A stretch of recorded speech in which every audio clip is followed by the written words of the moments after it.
আসসালামু আলাইকুম। উচ্চশিক্ষার জন্য যারা দেশের বাইরে যাবেন তাদের সার্টিফিকেটগুলো কিভাবে সত্যায়িত করতে পারেন? প্রথমেই চলে আসবেন ঢাকার প্রেস ক্লাবে।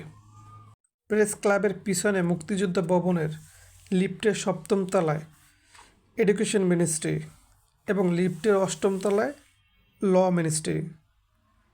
লিফটের সপ্তম তলায় ৮১০ নম্বর রুমে জেনারেল শিক্ষার্থীদের জন্য এবং ৮০১ নম্বর রুমে মাদ্রাসা, কারিগরি ও ডিপ্লোমা শিক্ষার্থীদের জন্য সত্যায়িত হয়।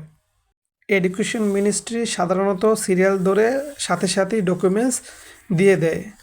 ল মিনিস্ট্রি ৩০ থেকে ৪০ মিনিট সময় সত্যায়িত জন্য এবং ফরেন মিনিস্ট্রির জন্য প্রেস ক্লাবের অপোজিট সাইড থেকে ১ মিনিট থেকে ২ মিনিট হাঁটলেই ডান পাশে ফরেন মিনিস্ট্রি, ওখান থেকে টোকেন নিয়ে ডকুমেন্ট জমা দিতে হবে। কিছুক্ষণের মধ্যেই তারা ডকুমেন্টস ফেরত দিয়ে দেবে এবং কোথাও কোনো প্রকার টাকার লেনদেনের প্রয়োজন হয় না।